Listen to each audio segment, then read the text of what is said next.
நம்முடைய கன்மலையும் இரட்சகருமாகிய இயேசு கிறிஸ்துவின் நாமத்தில் கவனம் கல்லும் என்னும் நிகழ்ச்சிக்கு உங்களை வாழ்த்தி வரவேற்கிறோம். பரிசுத்த ஸ்தலமாகிய சபையை சாத்தானின் நாட்களில் குறிவைக்கிறான். விசுவாசிக்கும் மேய்ப்பர்களுக்கும் இடையே காணப்படுகிற வஞ்சகங்களை பற்றி சென்ற வாரத்தில் நாம் பார்த்தோம். கர்த்தர் சொல்லுகிறார், இதோ நானே கொழுத்த ஆடுகளையும் இளைத்த ஆடுகளையும் நியாயம் தீர்ப்பேன். ஏன் கர்த்தர் இப்படி சொல்லுகிறார்?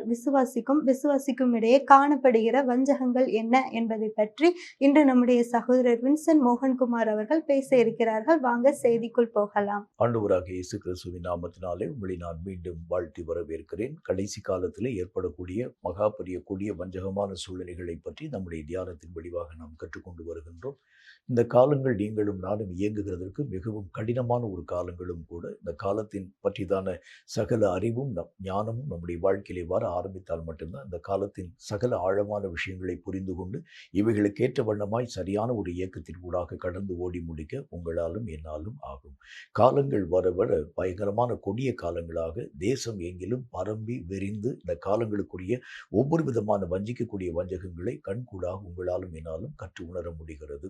அநேக விதமான இடங்கள்ல அரசியல் அந்த சார்ந்திருக்கக்கூடிய அந்த சூழ்நிலைகள்ல தேசத்திலே காணப்படக்கூடிய ஒவ்வொரு விதமான விஷயத்துல சபைகள் தோறும் இன்னும் ஒவ்வொரு தனிப்பட்ட மனுஷனுடைய வாழ்க்கையிலும் கூட சாத்தானுடைய இந்த கொடுமையான இந்த வஞ்சகத்துக்குரிய காரியங்கள் வர ஆரம்பிக்கிறதுனால யாரையும் நம்பி இணங்க முடியாத ஒரு காலகட்டத்தின் ஊடாக நாம் கடந்து போக ஆரம்பிக்கின்றோம்.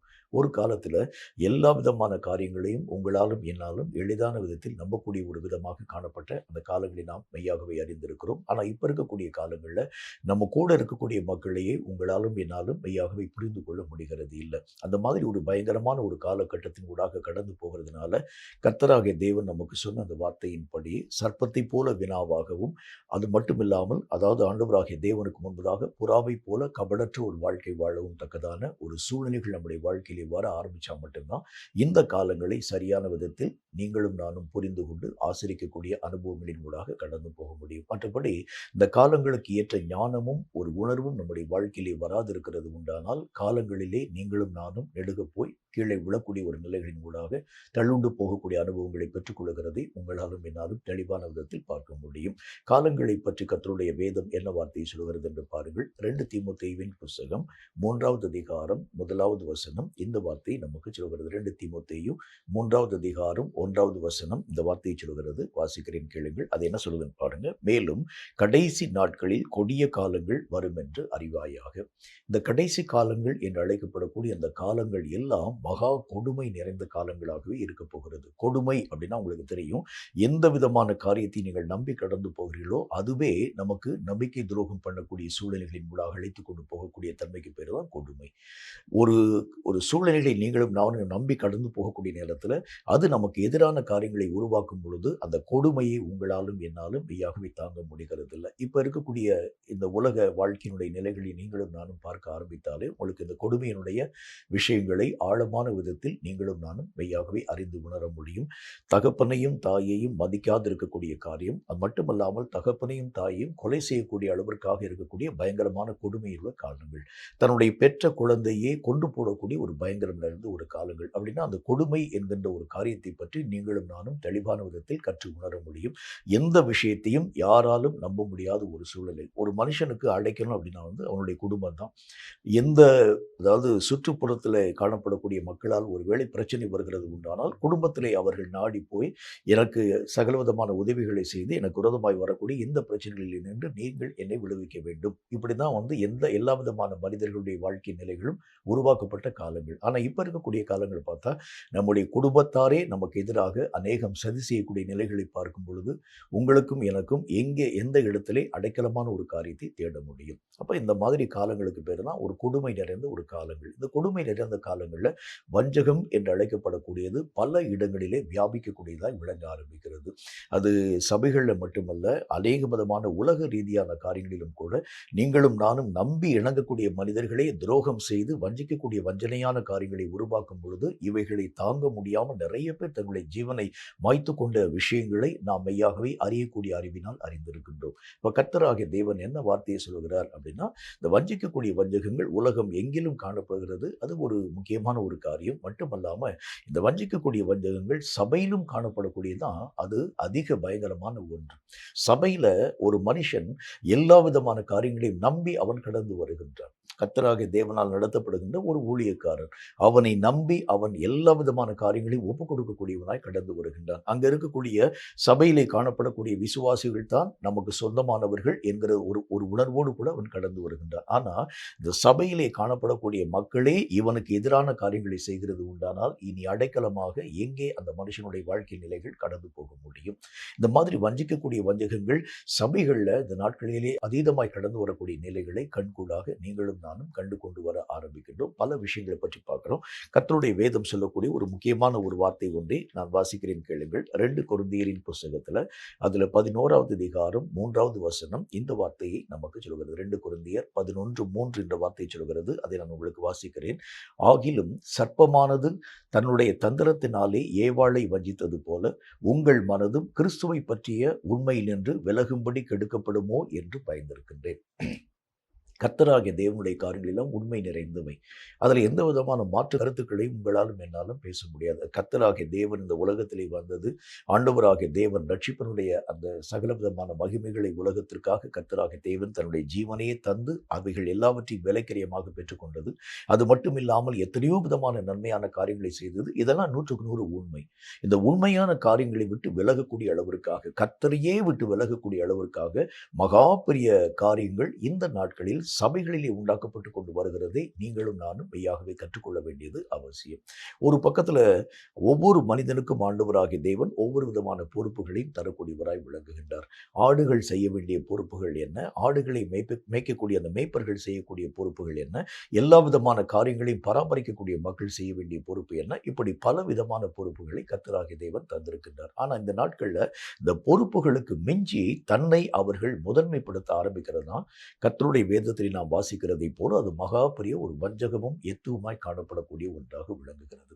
ஒரு மனுஷனுடைய வாழ்க்கையில தன்னுடைய நிலைகளின் ஊடாக ஆண்டவராகிய தேவன் என்ன அழைப்புல அழைத்திருக்கிறாரோ அந்த ஓட்டத்துல போயிட்டா பிரச்சனை இல்லை. ஆனா இவைகளை தாண்டி தன்னுடைய ஓட்டத்தினுடைய நிலைகளை விட்டு மற்றொரு ட்ராக்ல அவன் ஓட ஆரம்பித்தாலே அங்கே ஒரு பெரிய ஒரு வஞ்சகம் உருவாக்கப்படுகிறதை பார்க்க முடியும். ஒருவேளை ஆண்டவராகிய தேவன் என்னை ஒரு சுவிசேஷகனாக அழைத்திருக்கிறார் என்று வைத்துக் கொள்ளுங்கள். என்னுடைய அழைப்பை தாண்டி நான் ஒரு தீர்க்கதரிசி என்கின்ற ஒரு பேரில் நான் ஓட்டத்தின் ஊடாக போனா அங்க பெரிய வஞ்சகம், நானும் வஞ்சிக்கப்படுகின்றேன், என் மூலமாக பல ஜனங்களும் வஞ்சனையின் ஊடாக கடந்து போக ஆரம்பிச்சிடறாங்க. இந்த மாதிரி அழைப்பை விட்டு நான் விலக ஆரம்பிக்கிறது உண்டானால் அது சபைகளுக்கும் கேடு, ஜனங்களுக்கும் கேடு என்கிறதை நாம் நம்முடைய வாழ்க்கையிலே தெளிவான விதத்தில் புரிந்து கொள்ள வேண்டியது அவசியம். அதனாலதான் கர்த்தராகிய தேவன் சொல்லக்கூடிய நல்ல ஒரு வார்த்தையின் அடிப்படையில் உங்களுடைய அழைப்பையும் உங்களுடைய ஊழியத்தையும் நீங்களும் நானும் தெளிவான விதத்தில் தெரிந்து கொள்ள வேண்டியது அவசியம். தெளிவில்லாமல் நீங்க உங்க இஷ்டத்தின்படி ஓட ஆரம்பிக்கிறது உண்டானால் உங்களுக்கே தெரியும். ஒரு ட்ராக்ல நம்ம வந்து ஓடும் பொழுது திடீரென்று சொல்லி வேற ட்ராக்ல ஓடுகிறது உண்டானால் அந்த ட்ராக்ல ஓடி வரக்கூடிய மனுஷனுக்கு நீங்கள் ஒரு பெரிய ஒரு இடையூறாக காணப்படுகிறது பார்க்க முடியும். அப்ப நம்முடைய ஓட்டத்தினுடைய அந்த காரியங்களை விட்டு மற்ற மனுஷனுடைய காரியங்களின் ஊடாக கடந்து போகிறது உண்டானால் அது அவர்களுக்கும் தடுக்கல்களை உருவாக்கக்கூடியதாய் விளங்கும், பார்க்கக்கூடிய மக்களுக்கும் அநேகம் தடுக்கலை உருவாக்கக்கூடியதாய் விளங்க ஆரம்பிச்சிடும். அதனாலதான் கர்த்தருடைய வேதம் சொல்கிறதை போல இந்த கடைசி நாட்கள்ல வஞ்சிக்கக்கூடிய வஞ்சகத்தை சாத்தான் எப்படி உருவாக்க ஆரம்பிக்கிறான் அப்படின்னா அந்த அழைப்புல பெரிய ஒரு குழப்பங்களை உருவாக்க ஆரம்பிக்கிறான். நமக்கு போகக்கூடிய வழியெல்லாம், நம்ம போகக்கூடிய மார்க்கமெல்லாம் அதுதான் வந்து நமக்காக கர்த்தராகிய தேவன் தந்திருக்கக்கூடிய ஒரு மார்க்கம் போல இருக்கிறது என்கிற ஒரு மாய தோற்றத்தை சாத்தான் உருவாக்கி கர்த்தருடைய சமூகத்தில் உட்கார்ந்து தெளிவாக நீங்களும் நானும் அந்த காரியங்களை அறிய முடியாத அளவிற்கு இந்த ஓட்டத்துல பாதி ஓடுவான், அந்த ஓட்டத்துல பாதி ஓடுவான், அந்த ஓட்டத்துல பாதி ஓடுவான், இப்படி ஓட ஆரம்பிக்கிறது உண்டானால் அவனுடைய ஓட்டத்தை விட்டு மற்ற எந்தெந்த காரியங்களிலே ஓடுகிறானோ அந்தந்த ஓட்டத்திலே காணப்படக்கூடிய மக்களுக்கும் அவன் தடையாய் நிற்க ஆரம்பிப்பான். இவைகளை பார்க்கக்கூடிய அநேகம் ஜனங்களும் இடருண்டு கடந்து போக ஆரம்பிக்கிறத பார்க்க முடியும். இப்ப இருக்கக்கூடிய நவீன ஊழியங்களை நீங்க பார்க்க ஆரம்பிச்சாலே இந்த நவீன ஊழியங்களை எப்படிப்பட்ட காரியங்களை பார்க்க முடியும்? ஒருவரே பல விதமான வேலைகளையும் செய்ய ஆரம்பிக்கிறது பார்ப்பீங்க. ஒருவனே அவனே வந்து சபைக்கு அநேக விதமான மேய்ப்பனாக, அவனே சபைக்கு அநேக விதமான போதகமான காரியங்களை தருகிறவனை போல, ஒருவனே அப்போஸ்தலனை போல, ஒருவனே தீர்க்கதரிசியை போல, ஒருவனே சுவிசேஷம், இப்படி ஒரே மனுஷனும் எல்லா விதமான பல விதமான வேலைகளை செய்யக்கூடிய ஒரு மனிதனாக. அப்ப நீங்க வந்து அவனை கூப்பிட்டு உட்கார வச்சு நீங்க கேட்டீங்கன்னா உங்களுக்கு என்னையா அழைப்பு கர்த்தர் தந்திருக்கிறான்னு சொல்ல தெரியாது. எல்லா விதமான காரியத்திலும் அவன் கடந்து போகக்கூடிய ஒரு நிலைகளை போல. அப்ப ஆண்டவருடைய வேதம் சொல்கிறதை போல ஒவ்வொரு மனிதனுக்கும் கர்த்தராகிய தேவன் ஒவ்வொரு விதமான அழைப்பை தந்திருக்கின்றார். இந்த அழைப்புல அவன் சரியான விதத்தில் இயங்க ஆரம்பிக்கிறது உண்டானால் அதை உட்கார்ந்து கேட்கறதுக்கு அவனுக்கு வந்து நேரம் கிடையாது. அவனே தன்னுடைய இஷ்டத்தின்படி அழைப்பை அவன் தெரிந்து கொள்ள ஆரம்பிக்கிறதுனால தான் இந்த மாதிரி பிரச்சனைகள் தேச அளவிலே உருவாக்கப்பட ஆரம்பிக்கிறதை, சபைகள் தோறும் உருவாக்கப்பட ஆரம்பிக்கிறதை நீங்களும் நானும் கற்று உணர முடியும். இன்றைக்கு நம்ம ஒரு முக்கியமான ஒரு காரியத்தை பற்றி நாம் கற்றுக்கொள்ள வேண்டியது அவசியம். சபையில முக்கியமான ஒரு வஞ்சகம், இது போதகர்களின் நடுவிலே, ஊழியர்கள் அந்த நடுவிலே மட்டுமல்ல, விசுவாசிகளின் நடுவிலே உருவாக்கப்படக்கூடிய பல நிலைகளை பற்றி நம்முடைய தியானத்தை பார்த்து கொண்டு வர ஆரம்பிக்கிறோம். ஒரு விசுவாசி என்று அழைக்கப்படக்கூடியவன் ஒரு கர்த்தராகிய தேவனுடைய நாமத்தை அறிந்து தேவனுடைய சபையிலே போய் இணையக்கூடிய அந்த மனுஷனுடைய பலவிதமான பணிகளை பற்றி நாம் கற்றுக்கொண்டு வர ஆரம்பிக்கிறோம். அவன் தன்னை மிஞ்சி யோசிக்க கூடாது. தன்னுடைய காரியங்கள் யாவற்றையும் கர்த்தராகிய தேவனுக்குள் செயல்படுத்தும்படி தன்னுடைய நிலைகளை கர்த்தருக்கு முன்பதாக ஒப்புக் கொடுக்க வேண்டும். தன்னை நடத்தக்கூடிய ஒவ்வொரு விதமான சபை போதர்களுக்கு முன்பதாக தன்னுடைய நிலைகள் யாவற்றையும் ஒப்புக் கொடுக்க வேண்டும். அவனுக்கு முன்பதாக போதிக்கப்படக்கூடிய ஒவ்வொரு காரியத்தையும் அவன் கருத்தாழமாய் கவனிக்க வேண்டும். அவைகளை தன்னுடைய வாழ்க்கையிலே பயன்படுத்த வேண்டும். இதுதான் ஒரு சபையிலே காணப்படக்கூடிய ஒரு விசுவாச மார்க்கத்தாருக்கு ஆண்டவராகிய தேவன் வைத்திருக்கக்கூடிய வழி. ஆனா இவைகளை தாண்டி அவர்கள் வேறு ஏதாவது ஒரு மார்க்கத்தின் ஊடாக கடந்து போனால் என்ன நடக்கும் அப்படின்னா, கர்த்தருடைய வேதத்தில் நம்ம வாசிக்கிற மாதிரி சபையிலே ஆண்டவராகிய தேவன் வைத்திருக்கக்கூடிய திட்டங்கள் மெய்யாகவே குழப்பமாய் மாற்றப்பட ஆரம்பிக்கிறதை பார்க்க முடியும். சபைகள் குழம்பி போக ஆரம்பிக்கிறது உண்டானால், சபைகள் அந்த சாட்சியின் மூலமாகத்தான் தேவனை அறியாதிருக்கக்கூடிய மக்கள் யாவரும் சபைகளை நோக்கி கடந்து வராங்க. சபைகள் இப்படிப்பட்ட குழப்பங்கள் காணப்பட ஆரம்பிக்கிறது உண்டானால், தேவனை அறியாதிருக்கக்கூடிய மனிதன் சபைகளை நோக்கி வருகிறது எப்படி? சபைகள் ஜனங்களுக்கு இடர்களை தரக்கூடியதாக இருக்கிறது உண்டானால், இனி சபைகளை நோக்கி கர்த்தராகிய தேவனுடைய நாமத்தை அறிந்து கொள்ளும்படிக்காய் தேவனை அறியாதிருக்கக்கூடிய ஒரு புறஜாதி மனிதன் எப்படி அந்த சபைக்குள்ளாக வர முடியும்? இந்த மாதிரி இடர்களை தோற்றுவிக்கக்கூடிய வஞ்சகம் சாத்தானால் இந்த நாட்களிலே உருவாக்கப்படக்கூடியதாய் விளங்க ஆரம்பிக்கிறது. அப்ப ஆண்டவராகிய தேவன் சொல்லக்கூடிய வார்த்தையின்படி ஊழியக்காரன் என்றால் ஊழியக்காரனுடைய இயக்கத்தில் அவன் போகணும். ஒரு விசுவாசி என்று சொன்னால் அவனுடைய இயக்கத்தில் அவன் கடந்து போக வேண்டும். ஒருவன் ஆண்டவராகிய தேவனுடைய நாமத்தினாலே அந்த ஊழியத்தோடு கூட இணைந்து பணிகளை செய்யக்கூடியவராய் இருக்கிறது உண்டானால், அவனுக்கு கொடுக்கப்பட்டிருக்கக்கூடிய நிலைகளிலே அந்த பொறுப்பிலே அவன் தவறாதவனாய் காணப்பட வேண்டும். இதை தாண்டிட்டு வேற ஏதாவது ஒரு விஷயத்திலே அவன் மெய்யாகவே தலையிட ஆரம்பித்தாலே அங்க பிரச்சனை வர ஆரம்பிக்கிறதை பார்க்க முடியும். உங்க கையில ஒரு பொறுப்பு கொடுக்கப்பட்டிருந்துச்சுன்னா, இந்த பொறுப்பை மட்டும் நீங்கள் உங்களுடைய கண்களினால் பார்த்து இவைகளிலே என்ன அளவிற்கு கர்த்தருக்கு முன்பதாக நேர்த்தியாய் அந்த காரியங்களை செய்ய முடியும் என்கிறதை பற்றி ஆராய்ந்து பார்க்க வேண்டுமே தவிர, இந்த பொறுப்பை விட்டுட்டு வேறு பொறுப்பின் ஊடாக நீங்கள் கடந்து போனால் அந்த சபையில குழப்பங்கள் வர ஆரம்பிக்கிறத பார்க்க முடியும். இப்ப இந்த விசுவாசிகளுடைய நிலைகளை பற்றி கர்த்தருடைய வேதத்தில் ஆண்டவராகிய தேவனுடைய வசனம் என்ன வார்த்தை நமக்கு சொல்கிறது என்று பாருங்கள். கொஞ்சம் ஆழமாக இந்த காரியங்களை பற்றி நான் பேசுகிறேன். இவைகளை நீங்களும் நானும் மெய்யாகவே கற்று உணர வேண்டியது அவசியம். எசேக்கியேல் தீர்க்கதரிசியின் புத்தகத்தில் 34வது அதிகாரம் 17வது வசனம் இந்த வார்த்தையை நமக்கு சொல்கிறது. எசேக்கியேல் 34வது அதிகாரம் 17வது வசனம் இந்த வார்த்தையை சொல்கிறது. வாசிக்கிறேன், கேளுங்கள். என் மந்தையே, கர்த்தராகிய ஆண்டவர் சொல்லுகிறது என்னவென்றால், இதோ ஆட்டுக்கும் ஆட்டுக்கடாக்களுக்கும் வெள்ளாட்டுக்கடாக்களுக்கும் நான் நியாயம் தீர்ப்பேன். ஆடுகள், ஆட்டுக்கடாக்கள், வெள்ளாட்டுக்கடாக்கள், இந்த எல்லா விதமான காரியங்களுக்கும் நடுவிலே கர்த்தராகிய தேவனுடைய நியாய தீர்ப்பு வரப்போகிறது என்கிறதை பற்றி கர்த்தர் திட்டம் தீர்க்கமாய் பேச ஆரம்பிக்கின்றார். இந்த ஆடுகளுக்கும் அது மட்டும் இல்லாமல் ஆட்டுக்கடாக்களுக்கும் வெள்ளாட்டுக்கடாக்களுக்கும் என்ன பிரச்சனை உருவாக்கப்பட ஆரம்பித்தது? ஏன் கர்த்தராகிய தேவன் இத்தனை கோபதாபமாய் பேச ஆரம்பிக்கிறார் அப்படின்னா, இவைகள் தங்களுடைய மார்க்கத்தின்படி கடந்து போகாம ஒன்றை ஒன்று மெய்யாகவே முட்டிக்கொள்ளவும், ஒன்றை ஒன்று மெய்யாகவே பீறிக்கொள்ளவும், ஒன்றுக்கு விரோதமாய் ஒன்று எழும்ப ஆரம்பிக்கிறதுமான அநேகம் சூழ்நிலைகள் உருவாக்கப்பட ஆரம்பிச்சதுனால, கர்த்தராகிய தேவனுடைய கண்கள் இந்த மந்தையின் மேல் கண்ணோக்கி பார்க்க ஆரம்பிச்சதுனால மேய்ப்பன் மேலிருந்து சத்தம் போடுறார். இந்த ஆடுகள் சண்டை போடக்கூடிய காரியங்களை பார்க்கக்கூடிய மேய்ப்பன் சத்தம் போட ஆரம்பிக்கின்றார். அதன் பின்பதாக ஆட்டுக்கடாக்களும் வெள்ளாட்டுக்கடாக்களும் அநேக விதமான சண்டையின் ஊடாக கடந்து போகக்கூடிய காரியங்களை பற்றி மேய்ப்பன் எச்சரிக்க ஆரம்பிக்கின்றார். என்றாலும் மேய்ப்பனுடைய குரலை எவ்வளவேனும் கேட்காமல் இவைகள் தங்களுக்குள் அடித்துக் கொள்ளக்கூடிய நிலைகளின் ஊடாக கடந்து போகக்கூடிய சூழ்நிலைகளை கர்த்தராகிய தேவனுடைய கண்கள் பார்த்தது. உடனே கர்த்தராகிய தேவன் சொல்லுகின்றார், நான் மெய்யாகவே நியாயம் தீர்க்கப் போகின்றேன். எப்படி நியாயம் தீர்க்கப் போகிறேன்? ஆடுகளுக்கும் ஆட்டுக்கடாக்களுக்கும் வெள்ளாட்டுக்கடாக்களுக்கும் நான் மெய்யாகவே நியாயம் விசாரிக்கப் போகின்றேன். ஏனென்றால் இவைகள் மேய்ப்பனுடைய குரலை மீறி தங்கள் இச்சையின்படியே, தங்கள் இஷ்டத்தின்படியே ஒன்றுக்குள் ஒன்று அநேக விதமான குழப்பங்களையும் சண்டைகளையும் மோதல்களையும் உருவாக்கக்கூடியதாய் விளங்க ஆரம்பிக்கிறது. உங்களுக்கே நல்லா தெரியும், இப்ப சபைகளிலே காணப்படக்கூடிய நிலைகளை நீங்கள் பார்க்க ஆரம்பித்தால், மேய்ப்பன் எத்தனை ஆலோசனைகளை பேசினாலும் ஆடுகள் அந்த மேய்ப்பனுடைய வார்த்தைக்கு கீழ்ப்படுகிறது இல்லை. இவைகள் ஒன்றோடு கூட ஒன்று மோதவும், ஒன்றுக்கு விரோதமாய் ஒன்று கிரியைகளை நடப்பிக்கும்.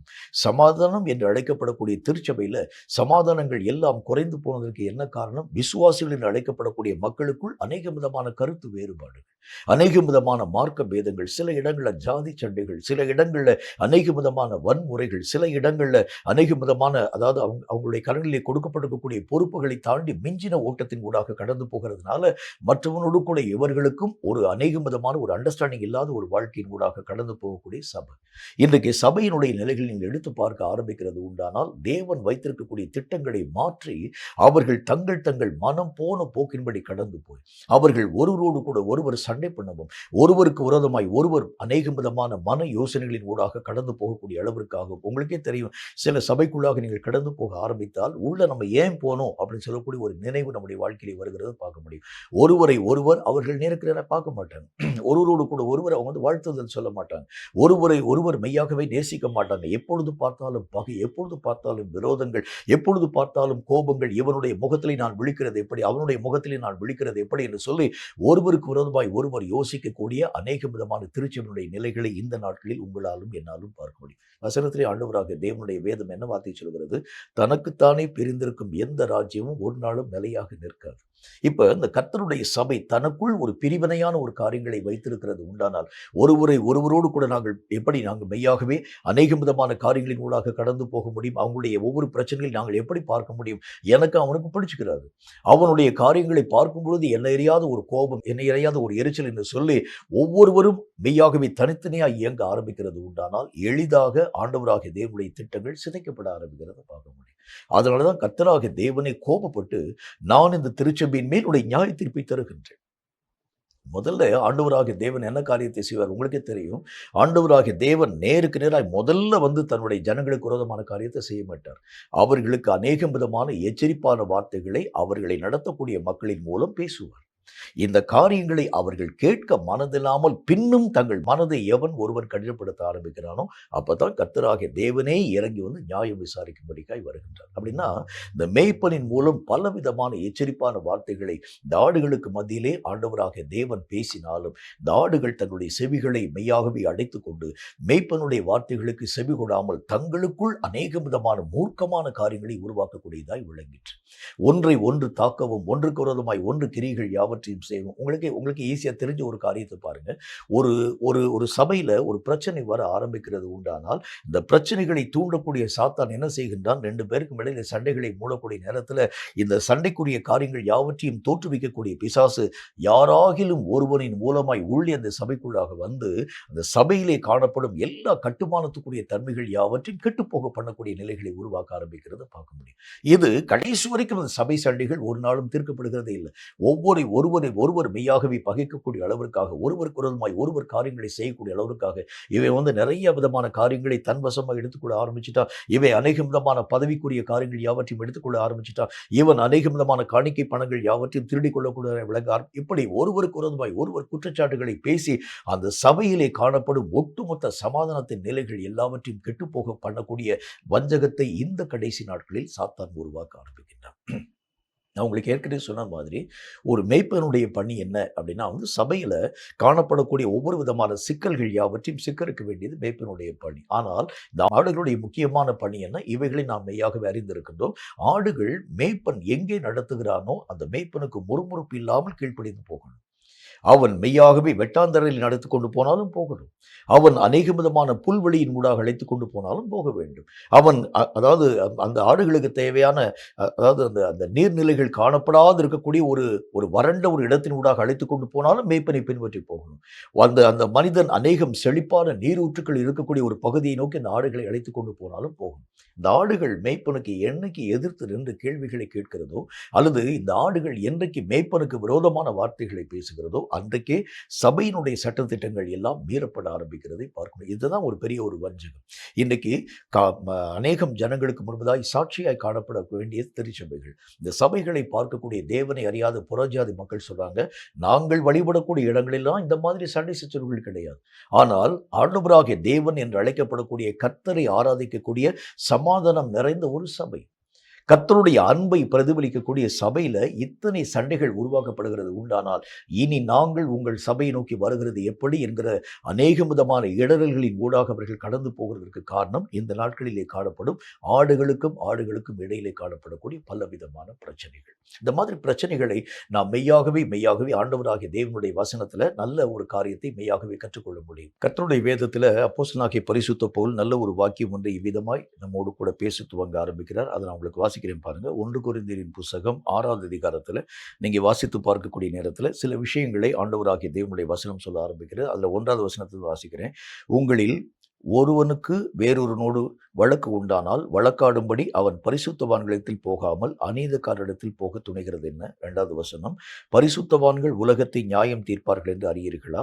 உலகம் உங்களால் நியாயம் தீர்க்கப்படுவதாயிருக்க அற்ப வழக்குகளை தீர்க்க நீங்கள் அபாத்திரரா? 3வது வசனம், தேவதூதர்களை நியாயம் தீர்ப்போம் என்று அறியீர்களா? அப்படி இருக்க இந்த ஜீவனுக்கேற்றவைகளை நீங்கள் நியாயம் தீர்த்து கொள்ளாதிருக்கிறது எப்படி? 4வது வசனம், இந்த ஜீவனுக்கேற்ற வழக்குகள் உங்களுக்குள் இருந்தால் தீர்ப்பு செய்கிறதற்கு சபையில் அற்பமாய் எண்ணப்பட்டவர்களை நியமித்துக் கொள்ளுங்கள். 5வது வசனம், உங்களுக்கு வெட்கம் உண்டாகும்படி இதை சொல்லுகிறேன். சகோதரனுக்கும் உண்டான வழக்கை தீர்க்கத்தக்க விவேக ஒருவனாகிலும் உங்களுக்குள் இல்லையா? 6வது வசனம், சகோதரன் வழக்காடுகிறான், அவிசுவாசிகளுக்கு முன்பாகவும் அப்படி செய்கின்றான். 7வது வசனம், நீங்கள் ஒருவரோடு ஒருவர் வழக்காடுகிறது எவ்விதத்திலும் குற்றமாயிருக்கிறது. அப்படி செய்கிறதை விட நீங்கள் ஏன் அநியாயத்தை சகித்துக் கொள்கிறதில்லை? ஏன் கஷ்டத்தை பொறுத்துக் கொள்கிறதில்லை? கர்த்தருடைய வசனத்துல ஆண்டவராகிய தேவனுடைய வேதம் நல்ல ஒரு வார்த்தை ஒன்றை இவ்விதமாய் நமக்கு சுட்டி காண்பிக்கிறதை பார்க்க முடியும். சபைகள்ல இந்த சண்டைகள் உருவாக்கப்படுவதனுடைய முக்கியமான காரியம் என்ன அப்படின்னா, அவர் சொல்லுகின்றார், ஏன் இந்த ஒரு காரியத்தை நீங்கள் பொறுமையோடு கூட கையாளுகிறது இல்லை? அவிசுவாசிகளுக்கு முன்பதாக இவைகளெல்லாம் விகற்பமான ஒன்றாக நினைவு கூறப்பட ஆரம்பிக்கும். சபையில் போடப்படக்கூடிய சண்டைகள் அவிசுவாசிகள் அந்த காரியங்களை கேள்விப்பட ஆரம்பிக்கிறது உண்டானால், தேவனை அறியாதிருக்கக்கூடிய மக்கள் இந்த காரியங்களை கேள்விப்பட ஆரம்பிக்கிறது உண்டானால் அது எவ்வளவு கேவலமான ஒரு விஷயமாய் காணப்பட முடியும். அவர் சொல்லுகின்றார், ஒருவேளை இந்த மாதிரி ஒரு சகோதரனுக்கும் இடையிலே வழக்குகள் வருகிறது உண்டானால் சபையில் அற்பமான ஒரு மனிதனை அவைகள் எல்லாவற்றுக்கும் நியாயம் தீர்க்கக்கூடிய ஒரு மனிதராக நியமனம் பண்ணிக் கொள்ளுங்க. உங்களுக்கு நான் வெட்கம் உண்டாக இவைகளை நான் மெய்யாகவே பேசுகின்றேன். சகோதரனோடு கூட சகோதரன் ஏன் வழக்காட வேண்டும் அப்படின்னு கேட்கிறார். ஆனா இந்த கடைசி நாட்கள்ல என்ன விதமான விஷயங்கள் உருவாக்கப்பட ஆரம்பிக்கிறது அப்படின்னா, சபைகள்ல அநேக விதமான மார்க்க பேதங்கள், கருத்து வேறுபாடுகள், ஒருவருக்காக ஒருவர் விட்டுக்கூடாத ஒரு வாழ்க்கை. கிறிஸ்தவம் அப்படின்னு சொன்னாலே எல்லா காரியங்களையும் விட்டு கொடுக்கக்கூடிய அனுபவத்திற்குத்தான் ஆண்டவராகிய தேவன் உங்களையும் என்னையும் அழைத்தார். இயேசு இந்த உலகத்திலே வாழ்க்கை வாழக்கூடிய அந்த காலத்துல தன்னுடைய ஜீவனை பற்றி ஆண்டவராகிய இயேசு கிறிஸ்து மேன்மையாக நினைவு கூற ஆரம்பிக்கிறது உண்டானால் நிச்சயமாக உங்களுக்காகவும் எனக்காகவும் தன்னுடைய ஜீவனை ஆண்டவராகிய தேவன் விட்டு கொடுத்திருக்க மாட்டார். அவர் தன்னுடைய மேன்மையான காரியங்கள் எல்லாவற்றையும் விட்டு கொடுத்து தான் இவ்வளவு பெரிய ரட்சிப்பை சம்பாதித்து உங்களையும் என்னையும் தம்மோடு கூட இணைத்துக் கொள்ளக்கூடிய தேவனாய் விளங்க ஆரம்பிக்கிறதை பார்க்க முடியும். அப்போ என்னுடைய காரியத்துல இப்போ அந்த சபையில காணப்படக்கூடிய மிகப்பெரிய பிரச்சனை என்ன அப்படின்னா, அதுல காணப்படக்கூடிய ஒரு பெரிய ஒரு ஈகோ பிரச்சனை. ஒருவனை ஒருவன் மெய்யாகவே பட்சிக்கிறதும் ஒருவனுக்கு விரோதமாய் ஒருவன் காரியங்களை நடப்பிக்கிறதுமான இந்த ஈகோ என்று அழைக்கப்படக்கூடிய தன் மட்டிலே தன்னை குறித்து மேன்மையாக நினைவு கூறப்படக்கூடிய ஒரு அனுபவம். இது சபைகளில் நிறைய பிரிவினைகளை, நிறைய சண்டைகளை, நிறைய சச்சரவுகளை உருவாக்குகிறது. இவைகளெல்லாம் எங்கிருந்து வருகிறது அப்படின்னா, இவைகளெல்லாம் கர்த்தராகிய தேவனால் உண்டாக்கப்பட்டது கிடையாது. இவைகளெல்லாம் சாத்தானால் வரக்கூடிய வஞ்சிக்கக்கூடிய வஞ்சனைகள். இந்த வஞ்சனைகள் ஒரு மனுஷனுடைய வாழ்க்கையிலே வர ஆரம்பிச்சாலே, இவன் ஒரு சபைக்குள்ள உள்ள போயிட்டாலே ஒருவருக்குள்ளாக ஒருவர் பிரிவினை உருவாக்க ஆரம்பிக்கிறத பார்க்க முடியும். சண்டைகள், கருத்து வேறுபாடுகளை உருவாக்க ஆரம்பிக்கிறத பார்க்க முடியும். ஒரு காலத்துல சபை என்று அழைக்கப்படக்கூடியது எந்த கருத்து வேறுபாடும் இல்லாததாக, மட்டுமல்லாமல் ஜாதி பிரச்சனையே இல்லாததாக காணப்பட்டதான் திருச்சபை. ஆண்டவராகிய தேவனுக்குள் ஒரு மனுஷன் உருவாக்கப்பட ஆரம்பிக்கிறது உண்டான உள்ள வந்துட்டாலே அவன் கர்த்தராகிய தேவனுடைய பிள்ளை என்கிற பேரினால் அழைக்கப்படுகிறானே தவிர அவன் என்ன ஜாதியான், என்ன குலத்தான், என்ன கோத்திரத்தான் சொல்லக்கூடிய பேரினால் அழைக்கப்படுகிறது. ஆனா என்றைக்கு இந்த மாதிரி வஞ்சிக்கப்படக்கூடிய வஞ்சகம் சபைக்குள் வந்ததோ அன்று முதல் ஜாதியின் அடிப்படையில் சபைகள் இரண்டாக பிரிக்கப்படக்கூடிய நிலைகளை பார்க்க முடியும். அநேக விதமான பணக்காரர்கள், ஏழை என்கின்ற அந்த பிரிவுகள் உருவாக்கப்பட ஆரம்பிக்கிறதை பார்க்க முடியும். அநேக விதமான இடங்களில் இப்படிப்பட்ட மக்களுக்கு பக்கத்தில் நான் போய் உட்கார்கிறது எப்படி என்று சொல்லி ஒருவரை ஒருவர் ஏற்றுக்கொள்ள முடியாத அநேக விதமான சூழ்நிலைகள் இந்த கிறிஸ்தவத்திற்குள் வந்ததனுடைய மூல காரணம் என்ன அப்படின்னா, வேதத்தில் நம்ம வாசிக்கிற மாதிரி வஞ்சிக்கக்கூடிய வஞ்சகங்கள். இதுதான் ஆடுகளுக்கும் வரக்கூடிய பலவிதமான பிரச்சனை. ஆடுகளுக்கும் ஆட்டுக்கடாக்களுக்கும் வெள்ளாட்டுக்கடாக்களுக்கும் இந்த மாதிரி பிரச்சனைகள் வரக்கூடிய அந்த பிரச்சனைகள், மேய்ப்பன் எத்தனையோ விதமான எச்சரிப்பான வார்த்தைகள் யாவற்றையும் பேச ஆரம்பித்தாலும் மேய்ப்பனுடைய குரலை எல்லாம் தூக்கி எறிய ஆரம்பிச்சிருச்சு ஆடுகள். இப்போ உடனே கர்த்தராகிய தேவன் பார்த்து, மேய்ப்பனுக்கும் கீழ்ப்படியாமல் காணப்படக்கூடிய இந்த ஆடுகளை நியாயம் தீர்க்க நானே இறங்கி வருகிறேன் என்று கர்த்தராகிய தேவன் சொல்ல ஆரம்பிக்கிறார். ரொம்ப ஜாக்கிரதையா இருங்க. இந்த திருச்சபையில காணப்படக்கூடிய இந்த பிரிவினைகளை ஆண்டவராகிய தேவனுடைய ஆண்டவருடைய கண்கள் பார்க்க ஆரம்பிக்கிறது உண்டானால் கர்த்தருடைய கோபத்தை இந்த காரியம் மூளச் செய்யக்கூடியதாக விளங்க ஆரம்பிச்சு. கர்த்தருடைய கோபம் மூள ஆரம்பிக்கிறது உண்டானால் சபைகளுடைய ஒட்டுமொத்த நிலைகளும் கெட்டுப்போக ஆரம்பிக்கிறதை பார்க்க முடியும். கர்த்தராகிய தேவனுடைய நாமத்தினாலே சாலமோன் என்கின்ற மனுஷனை ஆண்டவராகிய தேவன் அழைப்பித்து ஒரு பெரிய ஆலயத்தை கட்டக்கூடிய பொறுப்புகள் யாவற்றையும் தந்தார். அந்த ஆலயங்கள் எல்லாவற்றையும் ஆண்டவராகிய தேவன் கட்டி முடிக்கக்கூடிய அந்த அந்த அந்த தாளந்துகள் யாவற்றையும் தந்த பிறகு ஆலயத்தை பிரதிஷ்டை பண்ணும்படிக்காய் சாலமோன் ராஜா வருகின்றான். சாலமோன் அந்த ஆலயங்கள் யாவற்றையும் பிரதிஷ்டை பண்ணி கர்த்தருடைய மகிமையை தன்னுடைய வாழ்க்கையை பெற்றுக்கொள்ள ஆரம்பித்தான். அன்றைக்கு ராத்திரி படுத்து தூங்கக்கூடிய நேரத்தில் கர்த்தராகிய தேவன் சொப்பனத்தில் சொன்னார், நீ கேட்ட ஒவ்வொரு ஜெபத்தின்படியே நான் இந்த ஆலயத்திற்கு தந்தேன். என்றாலும் நீ எனக்கு விரோதமாய் ஒரு காரியத்தை செய்கிறது உண்டானால் இந்த ஆலயத்தை நான் பாழ்படுத்தி விட ஆரம்பிச்சிருவேன். இவைகள் எல்லா விதமான மக்களுக்கு முன்பதாக மெய்யாகவே ஈசலிடக்கூடியதாக, மெய்யாகவே தங்கள் தலைகளை துலுக்கி ஜனங்கள் இந்த ஆலயத்தை குறித்து இகழ்ச்சியாய் பேசுவாங்க. அந்த அளவுக்கு நான் இந்த ஆலயத்தினுடைய எல்லா பெருமைகளையும் சிதைந்து போக பண்ண ஆரம்பிச்சுவேன். அப்படின்னா என்ன அர்த்தம்? தேவனுடைய சட்டத்திற்கும் திட்டத்திற்கும் ஒரு காரியம் உட்படாது இருக்கிறது உண்டானால் கர்த்தரே அவைகளை மெய்யாகவே முன்னின்று அவைகளுடைய மகிமையான காரியங்கள் யாவற்றையும் ஒன்றுமில்லாமல் அபத்தமாக்கக்கூடியவராய் விளங்க ஆரம்பிச்சிருவார். ரொம்ப ரொம்ப ஜாக்கிரதையா இருங்க. தேவனுடைய சட்டத்திற்கும் திட்டத்திற்கும் உட்படக்கூடிய அளவிற்காகத்தான் ஒரு விசுவாசி என்று அழைக்கப்படக்கூடியவன் தன்னுடைய ஆலயத்திற்கு தன்னால் எந்த ஒரு கேடும் மெய்யாகவே வந்துவிடக்கூடாது என்கின்ற விஷயத்துல ரொம்ப ஜாக்கிரதையா இருக்க வேண்டும். அதுல குறிப்பாக என்ன இருக்கணும் அப்படின்னா இந்த மாதிரி சண்டை சச்சரவுகள் வம்பு வழக்குகள் எல்லாம் ஆலயத்திலே காணப்படுகிறது உண்டானால் அது கர்த்தருடைய கோபத்தை மூளச் செய்யக்கூடிய அநேக விதமான பிரிவினைகளை உருவாக்கக்கூடிய தன்மைகளை கொண்டு வந்துவிடும் என்கிறதை அறிந்து ரொம்ப ஜாக்கிரதையாக தங்களுடைய காரியங்களை ஆண்டவராகிய தேவனுக்கு முன்பதாக செவ்வையாய் செய்ய பழக வேண்டியது அவசியமான ஒன்று. கருத்து வேறுபாடுகள் எல்லாம் ஆலயத்திற்குள்ளாக களையப்படணும். ஜாதி வேற்றுமைகள் எல்லாம் ஆலயத்தை விட்டு விலக வேண்டியது அவசியம். ஒருவரை தங்களை மேன்மையாக நினைவு கூறக்கூடியதும் மற்றவர்களை மெய்யாகவே தாழ்த்தக்கூடியதுமான நிலைகள் எல்லாம் ஆலயங்களின் எல்லைகளை தாண்டி கடந்து போனால்தான் இந்த ஆலயத்தின் மேல் கர்த்தராகிய தேவனுடைய கண்கள் பிரியமுள்ளதாய் காணப்படுகிறதை உங்களாலும் என்னாலும் பார்க்க முடியும். இந்த ஆலயத்துல ஆண்டவராகிய தேவன் கோபப்படுகிறதுக்கு என்ன காரணத்தை கர்த்தருடைய வேதம் நமக்கு சுட்டி காண்பிக்கிறது என்று பாருங்கள். அது எசேக்கியேல் தீர்க்கதரிசியின் புத்தகத்துல 34வது அதிகாரம் 18வது வசனம் இந்த வார்த்தையை நமக்கு சொல்கிறது. எசேக்கியேல் 34வது அதிகாரம் 18வது வசனம். எது இந்த ஆலயத்துல கர்த்தருடைய கோபத்தை மூட்டக்கூடியதாய் விளங்கிற்று?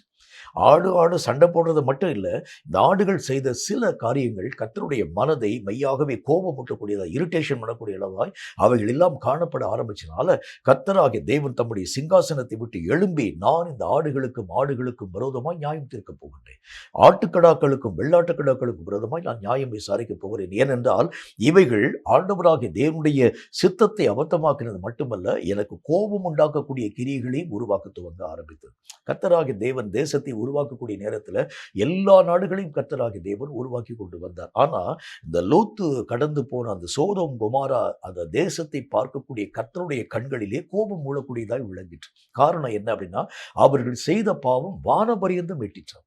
இந்த பூமியில அவங்க செஞ்சிருக்கக்கூடிய பாவம் கர்த்தருடைய மனதை மெய்யாகவே கோபமூட்டக்கூடிய அளவிற்கு அந்த காரியங்கள் உருவாக்கப்பட ஆரம்பிச்சனால்தான் கர்த்தரே அந்த தேசத்தை பார்வையிடும்படிக்காக வந்து அந்த தம்முடைய கோபத்தை அக்னியின் வடிவாக ஊற்றக்கூடிய அந்த ஒரு தேவனாய் விளங்குகிறத பார்க்க முடியும். அப்ப கர்த்தருடைய மனசையே கோபமூட்டக்கூடிய கிரியைகள் சபையில என்னென்ன விதமான கிரியைகள் காணப்படுகிறது என்பதை நீங்களும் நானும் ஆராய்ந்து பார்க்க வேண்டியது அவசியமான ஒன்று. முதலாவது காரியத்துல எசேக்கியேல் 34வது அதிகாரம் 18வது வசனம் இந்த வார்த்தையை சொல்கிறது. எசேக்கியேல் 34:18 வாசிக்கிறேன்.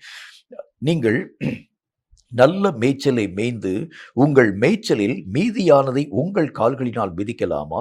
தெளிந்த அந்த தண்ணீரை குடித்து மீதியாய் இருக்கிறதை உங்கள் கால்களினால் குழப்பி போடலாமா? முதல் காரியம், இந்த ஆடுகளுக்கும் இடையிலே காணப்படக்கூடிய பிரச்சனை சாதாரணமான பிரச்சனையாக இருந்தால் கூட எந்த விதமான காரியத்தையும் கர்த்தராகிய தேவன் இவ்வளவு தூரம் இரிட்டேட் பண்ணி ஆண்டவராகிய தேவன் பேசியிருக்க மாட்டார். அவங்க செய்யக்கூடிய முதல் காரியத்தை பார்க்குறோம், இந்த ஜனங்கள் நல்ல மேய்ச்சல் அவங்க சாப்பிட்டுட்டு மீதியான காரியங்கள் யாவற்றையும் அவர்கள் மெய்யாகவே குழப்பி போட ஆரம்பிக்கிறத பார்க்க முடியும். அந்த வசனத்தில் என்ன போட்டு பாருங்க, தங்கள் மேய்ச்சலில் மீதியானதை தங்கள் கால்களினால் அவர்கள் மிதித்து போட ஆரம்பிக்கிறாங்க. ஏன்னா வரக்கூடிய மற்றவன் மெய்யாகவே இந்த மேய்ச்சலினால் அவன் திருப்தியான ஒரு வாழ்க்கையின் ஊடாக போகக்கூடாது. நாம் சாப்பிட்டது போக மீதியான காரியங்கள் யாவற்றையும் என்னுடைய கால்களினால் நான் மிதித்து நசுக்கி போட வேண்டியது அவசியம். என் கால்பட்ட பூமியைத்தான் அவன் மெய்யாகவே தனக்காக உணவாக வைத்துக் கொள்ள வேண்டுமே தவிர முதல் பலனை அவன் தன்னுடைய வாழ்க்கையிலே எடுத்துக்கொள்ளக்கூடாது. தேவன் தரக்கூடிய எந்த விஷயத்தையும் நான் தான் முதலாவது பெற்றுக்கொள்ள வேண்டுமே தவிர எனக்கு பின்பதாக வரக்கூடிய எவனுக்கும் நான் அவைகளை மெய்யாகவே அந்த காரியங்கள் யாவற்றையும் தர மாட்டேன். சில விஷயங்களை ஆண்டவராக தேவன் நம்முடைய வாழ்க்கையில் தெளிவாக பேச ஆரம்பிக்கின்றார். சில காரியங்களை கர்த்தராகிய தேவன் தர துவங்க ஆரம்பிக்கின்றார்.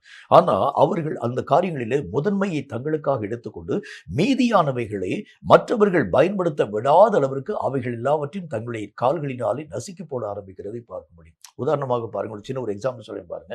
இப்போ உங்க கையில வந்து நல்ல ஒரு சாப்பாடு ஒன்று கொடுக்கப்படுகிறது. சாப்பாடு நீங்க சாப்பிட்றீங்க.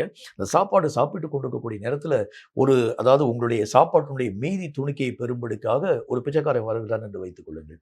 இந்த சாப்பாட்டினுடைய காரியங்கள் யாவற்றையும் கொஞ்சம் நீங்க சாப்பிட்டுட்டு மீதியான காரியங்களை வைத்திருக்கக்கூடிய நீங்கள் என்ன செய்றீங்க, இந்த சாப்பாட்டை முன்பதாக நிற்கக்கூடிய அந்த பிச்சைக்காரனுடைய அதாவது அந்த அந்த பாத்திரத்தில் நீங்க வந்து போடாம கீழே தரையில போட்டு அவைகளை அவன் எடுத்து பயன்படுத்த விடாதபடிக்கு அந்த சாப்பாட்டை உங்கள் கால்களினால் மிதித்து போட்டா அது எத்தனை விதமான ஒரு இழுக்கை, ஒரு அவமானத்தை அவனுக்கு உருவாக்க ஆரம்பிக்கிறது பாருங்க. இதுதான் கர்த்தருடைய மனதை மெய்யாகவே கோபமூட்டக்கூடியதாய் விளங்க ஆரம்பிக்கிறது. கர்த்தர் என்ன செய்ய ஆரம்பிக்கின்றார், உனக்கு திருப்தியான காரியத்தை நீ எடுத்துக்க, மீதியான காரியங்களை அவனுடைய கரங்களிலே கொடு, அவனும் அந்த காரியங்களை உண்டு திருப்தி அடைய ஆரம்பிப்பான்.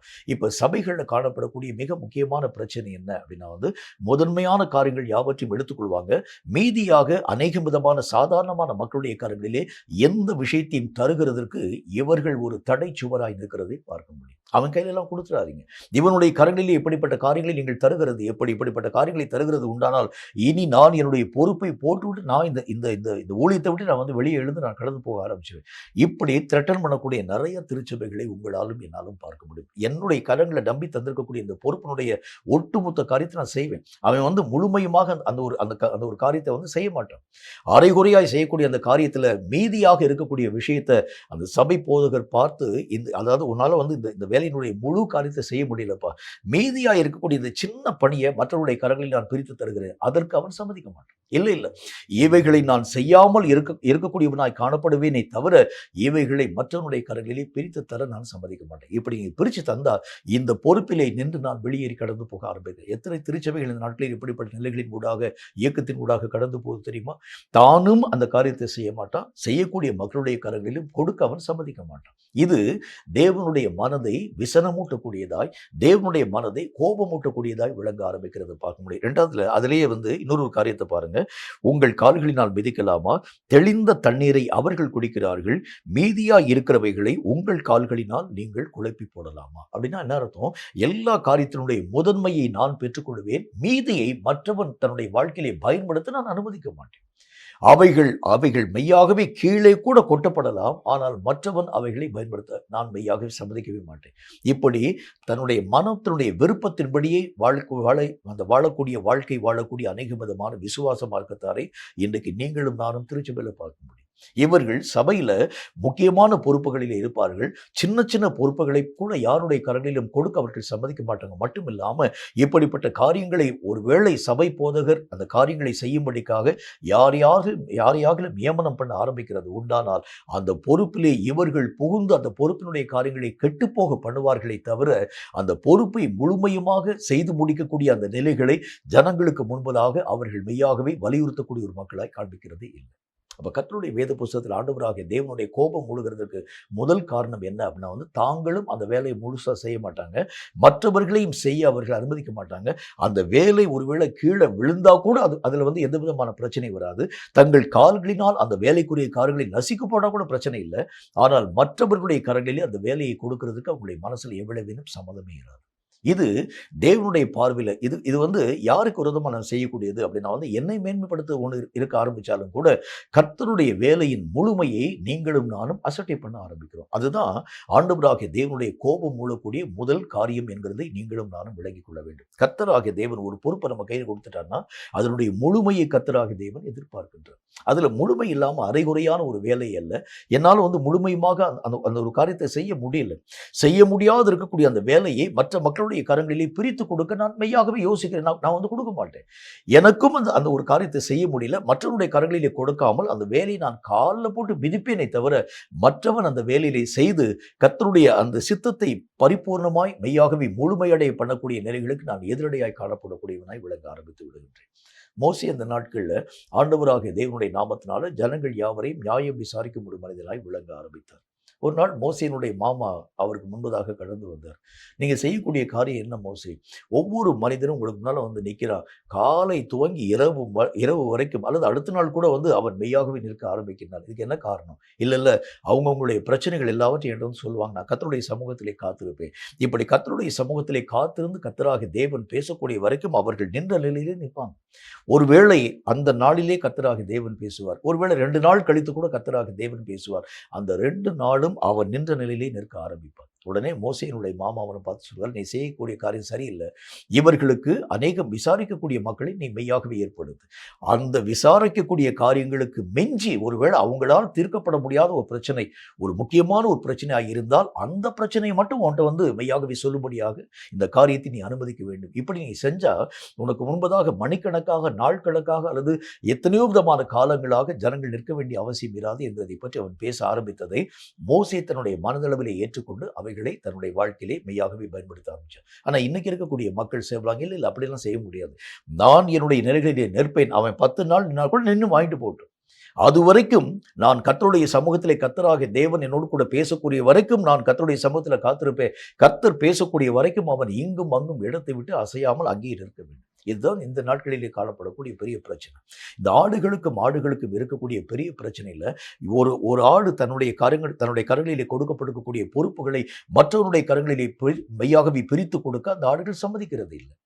தான் தன்னுடைய காரியங்களிலே கொடுக்கப்பட்டிருக்கக்கூடிய பொறுப்பினுடைய முழுமையை எட்ட முடியாமல் போக ஆரம்பித்தாலும் மற்றவனுடைய கரங்களிலே அவைகளை கொடுக்க மனமற்றதாய் தானே இயங்கி தேவனுக்கு முன்பதாக முழுமை அடையாத ஒரு நிலைகளை உருவாக்கி கொண்டு வருகிறதை பார்க்க முடியும். இந்த மாதிரி விஷயத்தை தான் சாத்தான் இந்த கடைசி நாட்களிலே உருவாக்கி கொண்டு வர. இதனால தான் சபையில் பெரிய பிரச்சனை, இதனால தான் சபையில் அநேக விதமான கஷ்டங்கள். ஏனென்றால் தன்னை மேன்மைப்படுத்தின இந்த ஊழியக்காரன் இப்பொழுது மற்ற மனுஷனுடைய கரங்களிலும் என்னுடைய பொறுப்புகளை பிரித்து தருகிறது எப்படி அப்படி என்கின்ற ஒரு நிலை வர ஆரம்பிக்கும் பொழுதுதான் அவர்கள் தங்களுக்குள் மெய்யாகவே இடரின் ஊடாக கடந்து போய் மற்றவர்களையும் கெட்டுப்போக பண்ணி தானும் கெட்டுப்போகக்கூடிய நிலைகளின் ஊடாக கடந்து போக ஆரம்பிக்கிறார். அதனால தான் சபையில் ஆடுகளுக்கும் அநேக விதமான கருத்து வேறுபாடுகள், அநேக விதமான சண்டைகள், சச்சரவுகள் உருவாக்கப்படுவதனுடைய மூல காரணம் இதுதான் என்று கர்த்தராகிய தேவன் தம்முடைய வசனத்தின் மூலம் சொல்கிறார். இரண்டாவது ஒரு காரியத்தை பாருங்க, முக்கியமான ஒரு விஷயம், கர்த்தருடைய வேதம் சொல்லக்கூடிய மற்றொரு வார்த்தை அதே எசேக்கியேல் தீர்க்கதரிசியின் புத்தகத்தில் 34வது அதிகாரம் 21வது வசனம் இந்த வார்த்தையை நமக்கு சொல்கிறது. எசேக்கியேல் 34:21 வாசிக்கிறேன், கொஞ்சம் நிதானமாக வாசிக்க கவனிங்க.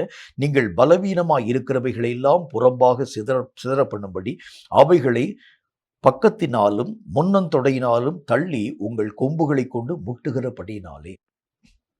ரெண்டாவது காரியம் என்ன அப்படின்னா இந்த ஆடுகளில் சில ஆடுகள் பலம் பொருந்தின ஆடுகள், சில ஆடுகள் பலவீனமான ஆடுகள். உங்களுக்கே தெரியும், ஆண்டவராகிய தேவனுடைய நாமத்தினால் அப்போஸ்தலனாகிய பரிசுத்த பவுல் தன்னுடைய நிருபத்தில் எழுதும் பொழுது பலவீனம் உள்ளவர்கள் எல்லாரையும் நீங்கள் சேர்த்துக் கொள்ளுங்கள்.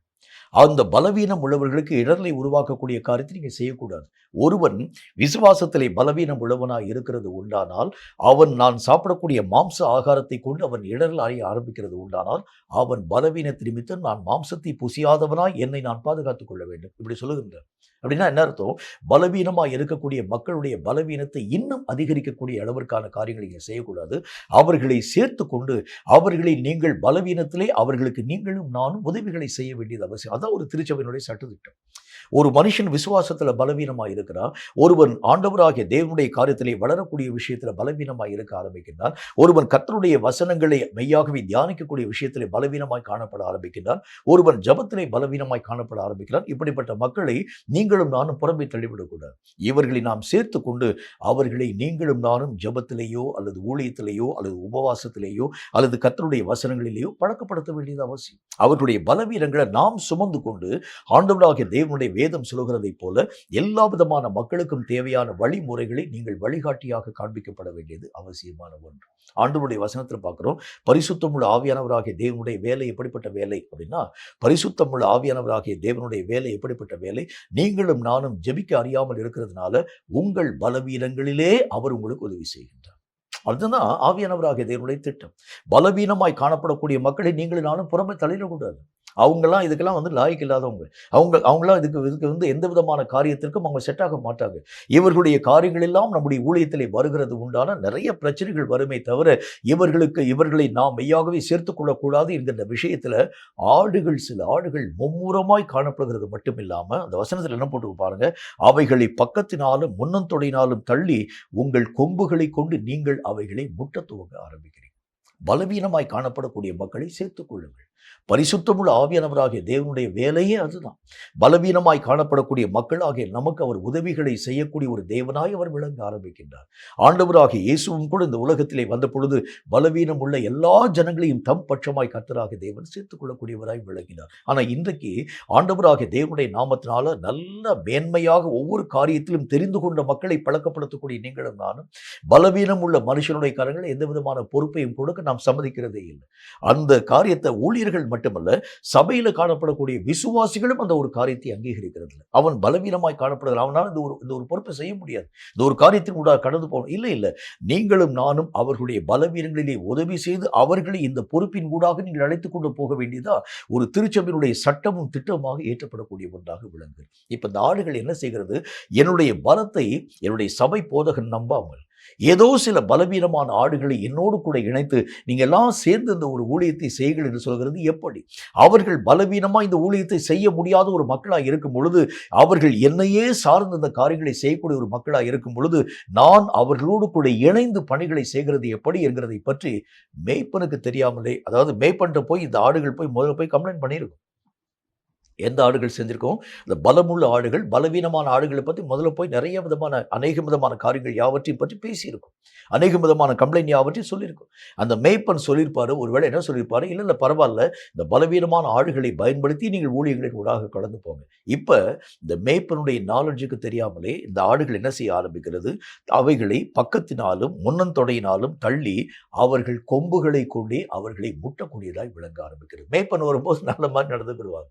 இது நீங்கள் வந்து நிறைய இடங்களை உங்களால் மேலாலும் பார்க்க முடியும். மேய்ப்பன் வரக்கூடிய நேரத்தில் நல்ல மாதிரி நடக்கக்கூடிய நிறைய விதமான மக்களை பார்க்கலாம். ஆனால் மேய்ப்பன் அந்த பக்கம் போயிட்டார்னா அவர்கள் மெய்யாகவே பலவீனம் நிறைந்த மக்களை தங்கள் கால்களினால் தள்ளவும், தங்களுடைய அநேக விதமான கொம்புகளினால் முட்டவும், தங்கள் பக்கத்தினால் அவர்களை மெய்யாகவே தள்ளிக்கொண்டு போகவும் தக்கதான கிரிகளை உருவாக்க ஆரம்பிக்கிறதை பார்க்க முடியும்.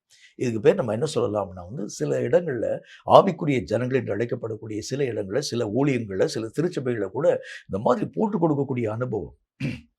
நிறைய விதமான காரியங்களில் இல்லாத பொல்லாத விஷயங்கள் யாவற்றையும் பேசி அவங்களை எப்படி வெளியே கொண்டு போக முடியும்?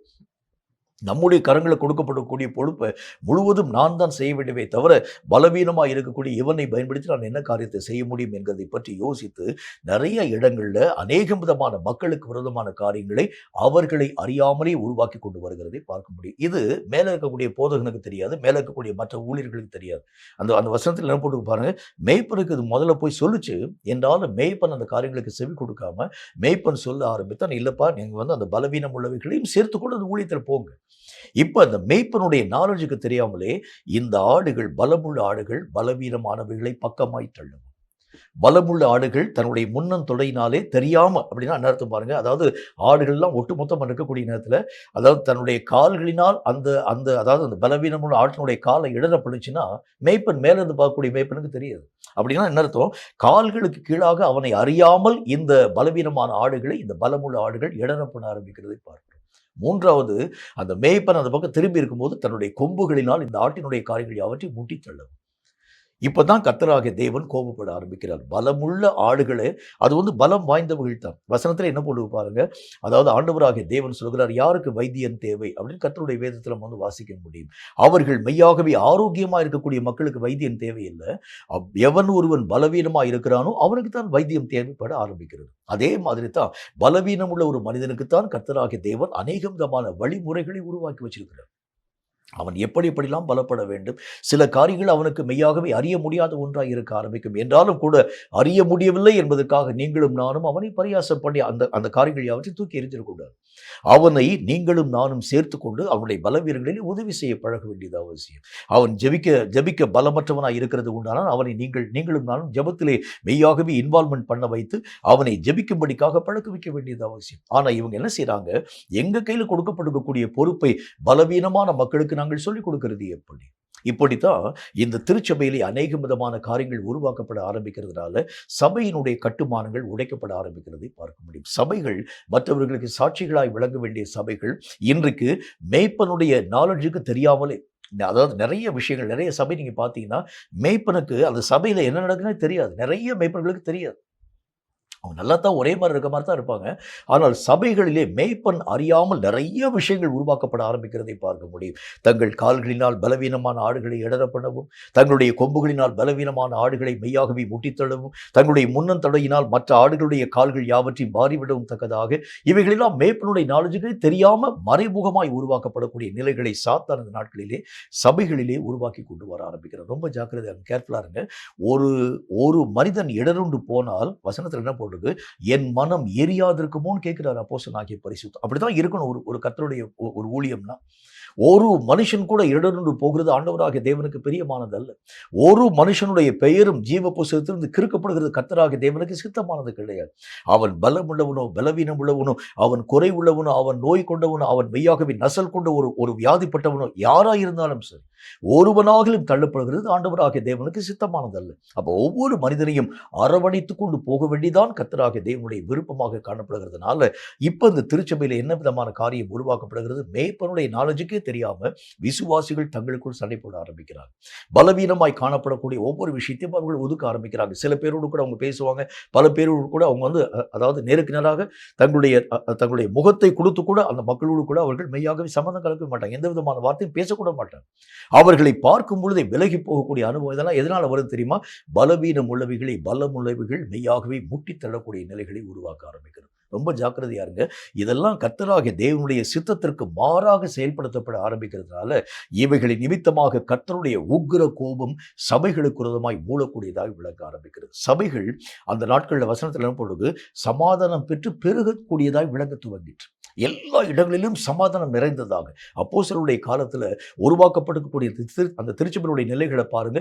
எல்லா ஜனங்களுக்குள்ளும் ஒரு சமாதானம் நிரம்ப நிரம்ப நிரம்ப சபைகள் மெய்யாகவே விரிவடையவும் பலுகவும் பெருகவும் தக்கதான கிரியைகளை உருவாக்கக்கூடியதாய் விளங்க துவங்கிற்று. ஆனால் இந்த நாட்களில் பார்க்கிறோம், சபையினுடைய நிலைகள் மோசமாய் கடந்து போவதற்கு என்ன காரணம் என்றால் சபைகளிலே உண்மையான சமாதானம் இல்லை.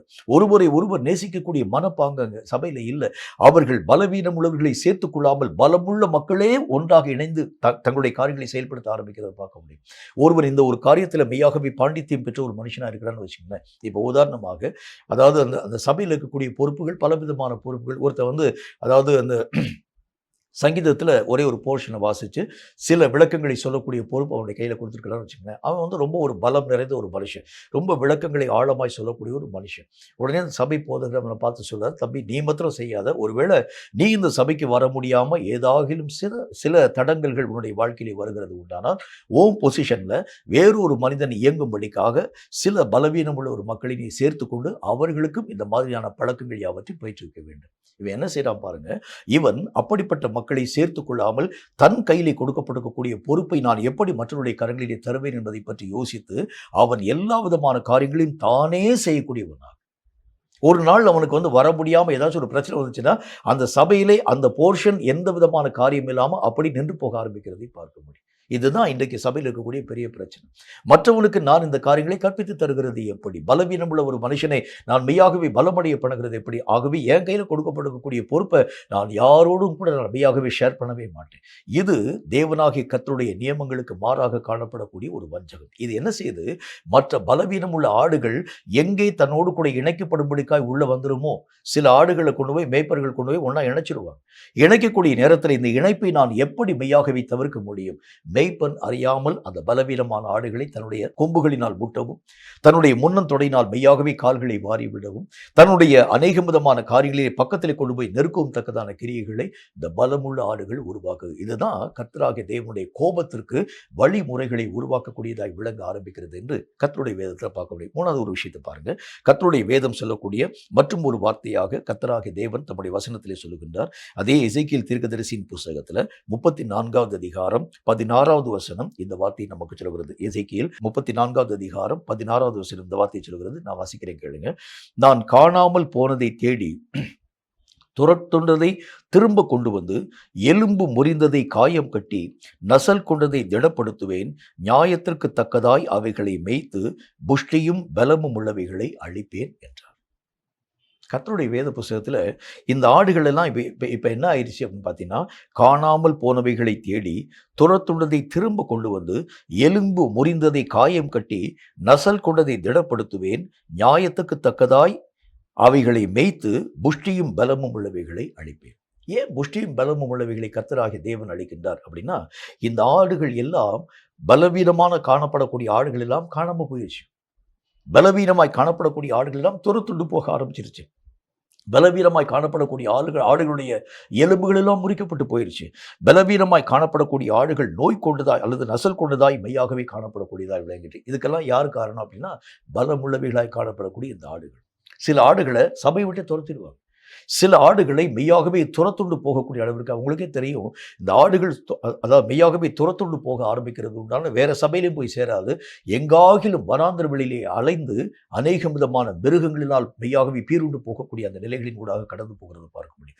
சில ஆடுகளுடைய எலும்புகள் யாவற்றையும் உடைய பண்ணி, சில ஆடுகளை நோய் கொண்டதாக உருமாற்றம் அடைய பண்ணி, அந்த சமாதானத்தை இழந்து போயிட்டாலே, அந்த சபைக்குள்ளே போனாலே ஒரு நோய் கொண்டதை போலவே ஒரு மனுஷனுடைய வாழ்க்கை, ஒரு நோய் கொண்ட ஒரு மனுஷனுடைய வாழ்க்கை உங்களுக்கு நல்லாவே தெரியும்.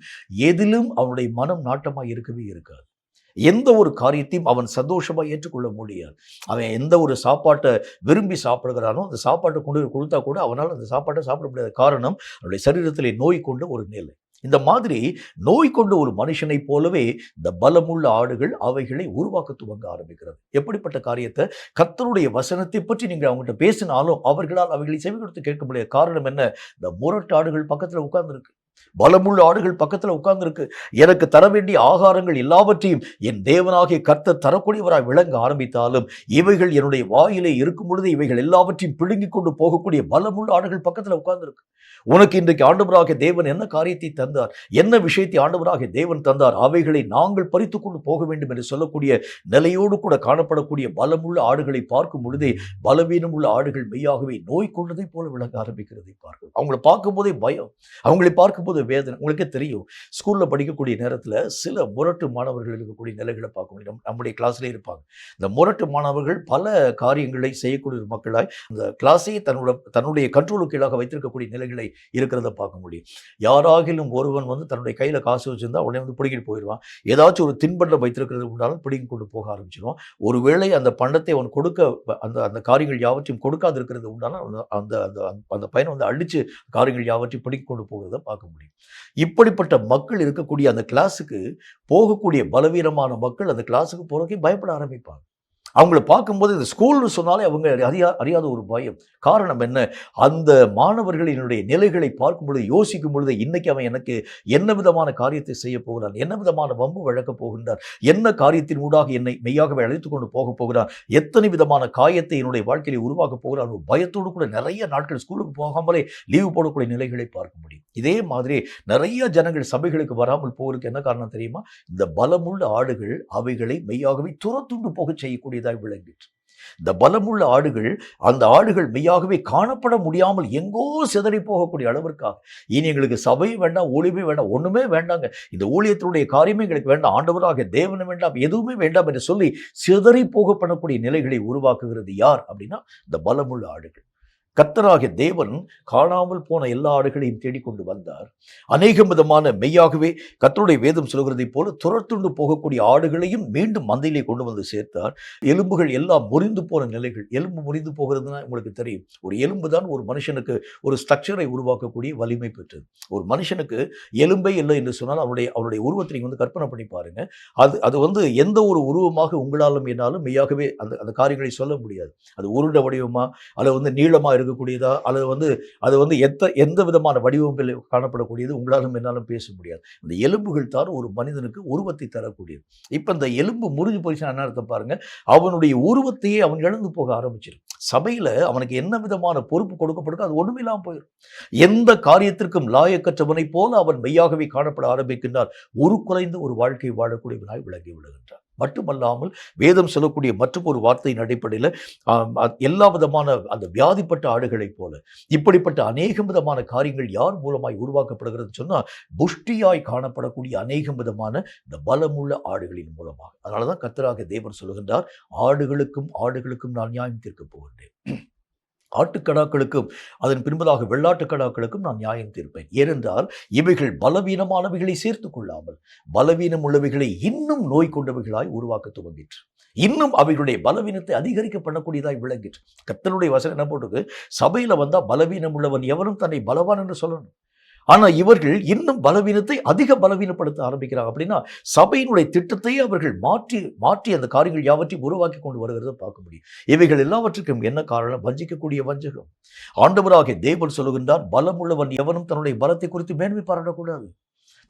தான் பலமாய் இருக்கிறேன் என்பதை சொல்லி ஆண்டவராகிய தேவனுக்கு முன்பதாக தன்னை குறித்து மேன்மையாக நினைவு கூடக்கூடிய நிலைகளின் அந்த காரியங்களை விட்டு நீங்களும் நானும் விலக வேண்டியது அவசியம். வசனத்தில் அப்படித்தான் ஆண்டவராகிய தேவன் சொல்கின்றார். ஆனால் இவர்கள் தங்களுடைய பலத்தை குறித்து மேன்மை பாராட்டி, தங்களுடைய கரங்களிலே கொடுக்கப்பட்டிருக்கக்கூடிய அநேக விதமான காரியங்களை குறித்து மேன்மை பாராட்டி, பலவீனமானவைகள் எல்லாவற்றையும் தங்களுக்கு அடிமையாக மாற்றி வைத்துக் கொண்டு அடிமைப்படாதிருக்கக்கூடிய ஆடுகளை மெய்யாகவே காணாமல் போகக்கூடிய அளவிற்கு துரத்தி விட்டு, அடிமைப்படாதிருக்கக்கூடிய அநேக விதமான ஆடுகளை துரத்துண்டு போகக்கூடிய ஆடுகளாக, அல்லது அநேகம் அந்த வனவிலங்குகளுக்கு இரையாக்கப்படக்கூடிய அளவிற்கு தூக்கி எறியக்கூடிய நிலைகளின் ஊடாக இன்னும் எலும்புகளை முறிய பண்ணக்கூடிய அளவிற்காக, இன்னும் அதிகமாய் நோய் கொண்டவைகளாய் அவைகளை உருமாற்றம் அடைய பண்ணக்கூடிய அளவிற்காக இந்த பலமுள்ள ஆடுகள் இவைகளுக்கு விரோதமான காரியங்களை செயல்படுத்த ஆரம்பிக்கிறதுனாலதான் கர்த்தராகிய தேவன் கோபம் கொள்ளக்கூடிய ஒரு தேவனாய் விளங்க ஆரம்பிக்கிறார். இன்னொரு ஒரு காரியத்தை பாருங்க, கர்த்தருடைய வேதம் மற்றும் ஒரு வார்த்தையை நமக்கு இவ்விதமாய் சுட்டி காண்பிக்க ஆரம்பிக்கிறது.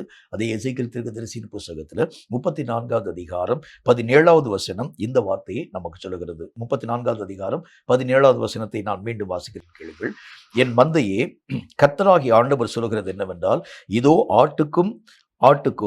ஆட்டுக்கடாக்களுக்கும் வெள்ளாட்டுக்கடாக்களுக்கும் நான் நியாயம் தீர்ப்பேன். அடுத்த வசனத்தை சேர்த்து வாசிக்கிறேன். நீங்கள் நல்ல மேய்ச்சலை மேய்ந்து உங்கள் மேய்ச்சல்களில் மீதியானதை உங்கள் கால்களால் மிதிக்கலாமா? தெளிந்த தண்ணீரை குடித்து மீதியாய் இருக்கிறவைகளை உங்கள் கால்களினால் குழப்பி போடலாமா? அப்படின்னா கர்த்தராகிய தேவன் மற்றும் ஒரு காரியத்தை மெய்யாகவே சுட்டி காண்பிக்கின்றார். நன்மையை தாங்களும் தீமையை மற்றவர்களும் தங்களுடைய வாழ்க்கையை பயன்படுத்தக்கூடிய நிலைகளை உருவாக்குகிறது இந்த பலமுள்ள ஆடுகளின் மற்றும் ஒரு பணி. நன்மையான காரியம்லாம் எங்களுக்கு வரணும், ஆசீர்வாதமெல்லாம் எங்களுக்கு வரணும், சாபமெல்லாம் அவனுக்கு போகணும். ஏன்னா அவனை வேலை செய்யும்படிக்காக அவன் கடந்து போகும் பொழுது காலை வாரி விட்டுருவார்.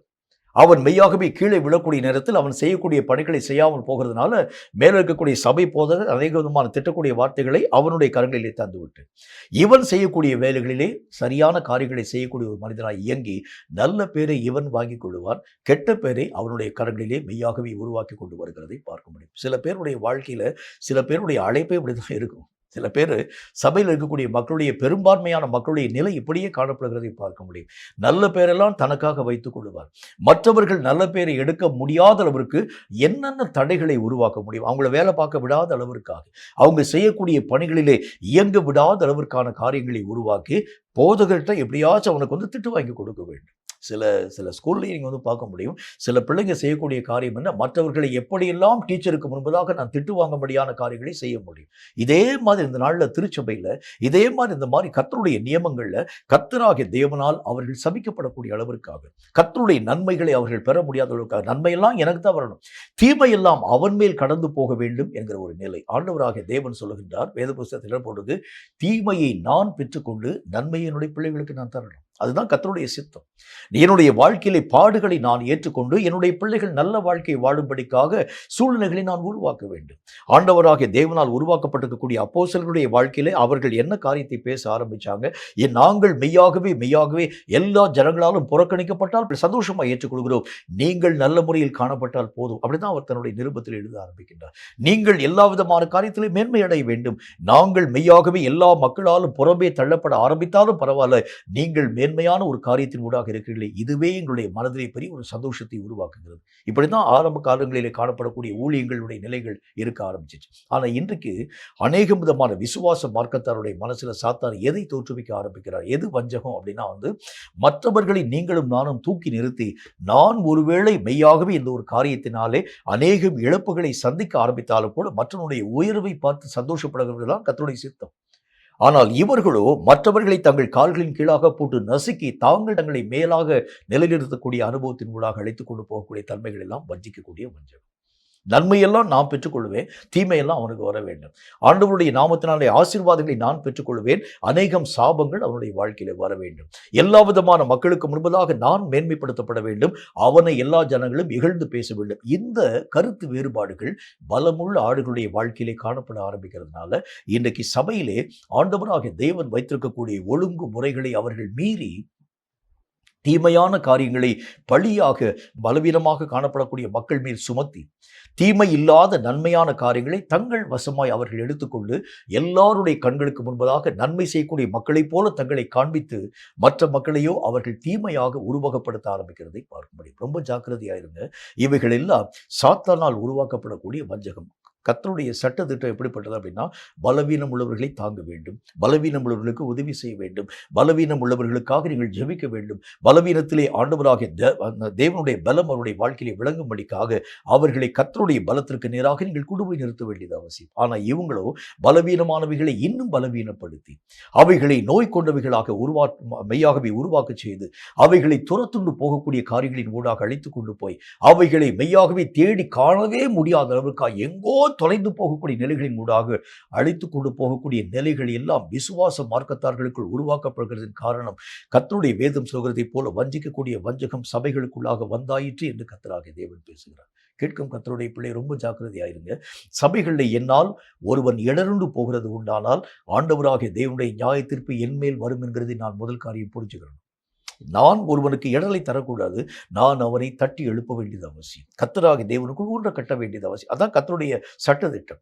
ஆனால் பலமுள்ள ஆடுகள் பலவீனமான ஆடுகளை நெருக்கவும் நசுக்கவும் உடைக்கவும் அவருடைய எலும்புகள் யாவற்றையும் நொறுக்கவும் தக்கதான காரியங்களை செய்கிறது உண்டானால் கர்த்தருடைய கோபம் சபைகளின் மேல் மூழ ஆரம்பிக்கிறதையும் சபைகளிலே ஆண்டவராகிய தேவனுடைய நியாய தீர்ப்பு துவங்க ஆரம்பிக்கிறதையும் உங்களாலும் என்னாலும் பார்க்க முடியும். கர்த்தராகிய தேவன் நம்மை நம்பி அநேகம் காரியங்களை தந்திருக்கின்றார். அதிலே நாம் செய்ய வேண்டிய அநேக விதமான பொறுப்பு என்ன? நம்முடைய கரங்களிலே கர்த்தராகிய தேவன் இப்படிப்பட்ட பொறுப்புகளை தந்ததற்கு காரணம் இவைகளெல்லாம் நீங்க ரொம்ப நேர்த்தியாக திறமையாக செய்வீர்கள் என்பதற்காக அல்ல, நீங்கள் பலவீனம் உள்ளவர்கள் என்பதை அறிந்துதான் கர்த்தராகிய தேவன் உங்களுடைய கரங்களில் பொறுப்பு தந்திருக்கிறார். வசனத்தில் என்ன போட்டிருக்கு? நீங்கள் உலகத்திலே ஞானவான்கள் என்பதற்காக கர்த்தராகிய தேவன் உங்களை அழைக்கல, உலகத்திலே நீங்கள் பைத்தியமாய் காணப்பட்டதுனால தான் கர்த்தராகிய தேவனுடைய அழைப்பு உங்கள் மேல் வந்தது. தேவனே நீங்கள் பலவீனம் உள்ளவர்களாய் இருக்கிறதை கண்டு உங்க கையில இவ்வளவு பொறுப்புகளை தந்திருக்கக்கூடிய நேரத்தில் உங்கள் கரங்களுக்கு கீழாக காணப்படக்கூடிய பலவீனர்களை நீங்கள் உதாசீனப்படுத்த ஆரம்பிக்கிறது உண்டானால் கர்த்தருடைய கோபம் நம்மில் மூட ஆரம்பிக்கிறதை பார்க்க முடியும். நல்ல ஒரு உதாரணத்தை கர்த்தருடைய வசனத்தில் நம்ம வாசிச்சோம். ஒரு எஜமானுடைய கையில் அநேக விதமான தாளந்துகள் கடன் பெற்றிருக்கக்கூடிய அந்த மனுஷனை அந்த எஜமான் விசாரிக்க ஆரம்பிக்கின்றான். விசாரிக்கக்கூடிய நேரத்தில் நீ நிறைய தாளந்துகளை நீ பெற்றிருக்கின்றாய் என்றாலும் அந்த காரியங்கள் யாவற்றையும் அந்த காரியங்கள் யாவற்றையும் திருப்பி கொடாம நிறைய காலங்களை நீ தாழ்த்தி கொண்டே வர ஆரம்பிக்கின்றாய். ஆகவே இன்றைக்கு அந்த தாளந்துக்குரிய காரியங்கள் யாவற்றையும் நீ மெய்யாகவே கொடுத்து தீர்க்க வேண்டியது அவசியம். இந்த எஜமானுக்கு முன்னால போய் அந்த வேலைக்காரன் சொல்றான், எஜமானே இவைகளை கொடுத்து தீர்க்கக்கூடிய நிர்வாகம் எனக்கு இல்லை, என்னுடைய கையில் எந்த விதமான பொருளுக்குரிய ஆதாரமான வழிமுறைகள் ஒன்றுமே இல்லை, தயவு செய்து என்மேல் நீங்கள் மெய்யாகவே கிருபையாக இருக்க வேண்டும் என்று சொல்லி எஜமானுக்கு முன்பதாக பட்சமாய் பேசி அவனுடைய இரக்கத்திற்காக அவன் கண்ணீர் சிந்தி அந்த வார்த்தைகள் யாவற்றையும் சொல்றான். உடனே அவன் செய்யக்கூடிய அந்த காரியங்களை கண்ட எஜமான் அவனுடைய எல்லா விதமான காரியத்தையும் மன்னிச்சிட்டான். ஆனால் இவன் அந்த எஜமான்கிட்ட மன்னிப்பு வாங்கிட்டு வெளியே போகிறான். வெளியே போகக்கூடிய நேரத்தில் அவன் கையில் ஒரு சின்ன ஒரே ஒரு தொகை வாங்கியிருக்கக்கூடிய ஒரு மனுஷனை கண்ட மாத்திரத்தில் அவனுடைய கழுத்தை பிடித்து தொண்டையை நெரித்து, இப்போவே நீ இந்த இந்த இந்த காசுகள் யாவற்றையும் உன்னுடைய கரங்களில் நீ கொடுக்க வேண்டியது அவசியம். ஒருவேளை நீ கொடாதிருக்கிறது உண்டானால் நான் உன்னை மெய்யாகவே எத்தனை விதமான கடினமான காரியத்தின் ஊடாக நடத்த முடியும் அவ்வளோ காரியத்தை செய்யும். அவன் சொல்கிறான், இவன் பேசுகிற வார்த்தை மாதிரி அவனும் பேசுகிறான். எஜமானே, இந்த காசை அடைத்து திருக்க என்னுடைய கையில் நிர்வாகம் இல்லை, கொஞ்ச நாள் நீங்கள் பொறுத்து கொள்ள வேண்டும். உடனே இவன் செஞ்ச காரியத்தை பார்க்குறோம், இவன் பாதிக்கக்கூடிய மக்களுடைய கரங்களில் அவனை கொண்டு ஒப்பு கொடுக்குறத பார்க்க முடியும். உடனே அந்த தலைமையாக காணப்படக்கூடிய எஜமான் இந்த காரியத்தை கேள்விப்பட்ட மாத்திரத்தில், நான் உனக்கு மன்னிச்சு இவ்வளவு விதமான காரியத்தை மன்னிச்சு விட்டேன், ஆனால் நீ அவனை மெய்யாகவே பாதிக்கக்கூடிய மக்களுடைய கரங்களிலே கொடுத்தது எப்படி? நான் உனக்கு இரக்கம் செஞ்ச மாதிரி நீ அவனுக்கு இரக்கம் செய்ய வேண்டாமா என்று சொல்லி இவனையும் அந்த எஜமான் மெய்யாகவே பாதிக்கக்கூடிய மக்களுடைய கரங்களிலே ஒப்புக் கொடுக்கிறத பார்க்க முடியும். இதே மாதிரி தான் பலவீனமாக இருக்கக்கூடிய உங்களை கர்த்தராகிய தேவன் சேர்த்துக்கொள்ளும் பொழுது நீங்களும் பலவீனம் உள்ளவர்களை சேர்த்துக்கொள்ளணும். சேர்த்துக்கொள்ளாமல் நீங்கள் அவர்களுக்கு எதிரடையான காரியங்களை செயல்படுத்த ஆரம்பித்தால் தேவனுடைய கோபம் நம்மில் மூட ஆரம்பிக்கிறதை பார்க்கணும். எப்படி அந்த எஜமானுடைய கோபம் அந்த அந்த அதாவது தன்னுடைய பணியாளின் மேல் மூட ஆரம்பித்ததோ, அதே மாதிரி தேவனுடைய கோபம் நம்முடைய சபையின் மேல் மூடுகிறதற்கு என்ன காரணம் என்றால், பலவீனம் உள்ளவர்களுக்கு எதிரடையாக காணப்படாமல், பலவீனம் உள்ளவர்கள் இடருண்டு போகிறதுக்கு நீங்களும் நானும் சம்மதியாமல், அவைகளை மெய்யாகவே துரத்துண்டு போகக்கூடிய நிலைகளின் ஊடாக அழைத்து கொண்டு போகாமல் எல்லா மக்களோடு கூட சமாதானமாய் நீங்கள் வாழ்க்கை வாழ ஆரம்பித்தால் தேவனுடைய திட்டம் சபைகளிலே உருவாக்கப்பட ஆரம்பிக்கிறதை பார்க்க முடியும். சபையில் விசுவாசிகளுக்கு ஆண்டவராக தேவன் தந்த ஒரு பொறுப்பு, தன்னை காட்டிலும் மெய்யாகவே தாழ்மையான நிலையில் காணப்படக்கூடிய மனிதர்களை அவர்கள் புறம்பே தள்ளாமல் அவர்களையும் சேர்த்து கொண்டு அவர்களையும் கர்த்தருடைய பணியிலே இணைக்க ஆரம்பித்தால் தேவனுடைய திட்டம் நம்முடைய திருச்சபையின் மூலமாய் தடையில்லாமல் உருவாக்கப்பட ஆரம்பிக்கிறதை உங்களாலும் என்னாலும் பார்க்க முடியும். வஞ்சிக்கக்கூடிய வஞ்சகங்களுக்கு ஜாக்கிரதையாய் நம்முடைய திருச்சபைகள் காணப்பட ஆரம்பித்தால் இந்த கடைசி காலத்திலே நம்முடைய திருச்சபையில் எழுப்புதல் நிலைகள் உருவாக்கப்படும் என்கிறதில் சந்தேகம் ஒன்றுமில்லை. தலைகளை தாழ்த்தி கண்களை மூடி கர்த்தரை நோக்கி நாம் ஜெபம் செய்வோம். சர்வவல்லமையுள்ள ஆண்டவராகிய கர்த்தாவே, உம்மால் உரைக்கப்பட்ட இந்த பரிசுத்தமுள்ள வார்த்தைகளுக்காக நன்றி.